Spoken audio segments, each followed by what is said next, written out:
அனைவருக்கும் வணக்கம். இப்ப நாம நிக்கிற இடம் பார்த்திபனூர் கள்ளிக்குடி போற சாலையில நம்ம நிக்கிறோம். அதாவது இந்த இடம் வந்து இந்திரா நகர்.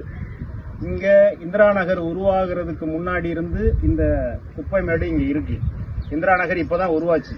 ஆனாலும் இப்ப இன்னைக்கு வந்துட்டு இந்த இடத்துல ஒரு 250 குடும்பங்கள் இங்க வந்து குடியேறி வீடுகள் கட்டி இப்ப இங்க குடியிருக்கிறாங்க. இந்த குப்பை மேட்டுக்கு பின்னாடி பாத்தீங்கன்னா பார்த்திபனூர் மதக அணை, அங்க இருந்து ஒரு கிளையாறு பிரிஞ்சு பரளையாறு, இது வந்து கமுதி வரையிலும் போகுது. இது 130 கிராமங்களுக்கு குடிநீர் வந்து அந்த இதை போக்கக்கூடிய ஒரு ஆறு இந்த பரளையாறு. 130 கிராமங்களுடைய தாகத்தை தீர்க்கக்கூடிய இந்த ஆறு இப்ப என்ன ஆகுதுனாக்கி, இந்த குப்பை மேட்டினால மழை பெய்யும் பொழுது இந்த குப்பையிலிருந்து வரக்கூடிய கழிவு நீர்கள் அந்த ஆறுல கலக்குது. இப்ப நாம இந்த நிக்கிற இடம் வந்து அதிக அளவுல மழை பெய்யும் பொழுது இங்க முழுவதும் வந்து நீர் வந்து நிரம்பி ஒரே கழிவு நீர் சாக்கடை போல இங்க இந்த இடம் பூரா பரவி நின்றுது. அப்போ அதிகப்படியான நோய்களுக்கு இங்க இருக்கக்கூடிய மக்கள் வந்து ஆளாகிறாங்க.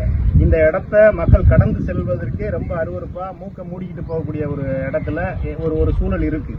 அதனால அரசு அதிகாரிகள் இதை உடனடி கவனம் எடுத்து இந்த இடத்தை, ஏன்னா மக்கள் முதல்ல வாழ்விடமா இல்லாம இருந்தது, ஆனா இப்ப வாழ்விடமா அதிகமான மக்கள் இங்க வந்துட்டாங்க. அதனால இதை வந்து மாற்று இடத்துக்கு இந்த குப்பையை கொண்டு போறதுக்கு வழிவகை செய்யணும். மக்கள், அதாவது முதல்ல குப்பை தான் இந்த இடத்துல இருந்துச்சு, மக்கள் தான் அதுக்கு அடுத்து வந்தாங்க அப்படிங்கறதுல ஒரு கருத்து இருந்தாலும், ஆனா மக்கள் இப்ப அதிகப்படியான மக்கள் இங்க வசிப்பிடமா இருக்கிறதுனால அரசு உடனடியாக கவனம் எடுத்து அதிகாரி பெருமக்கள் இந்த குப்பையை வந்து மாற்று இடத்துக்கு கொண்டு போற வேலையை செய்யணும். இதை நாம் தமிழர் கட்சி இப்போ முதல் கட்டமா நாங்க இந்த இடத்த நாங்க பார்வையிட்டு இருக்கோம்.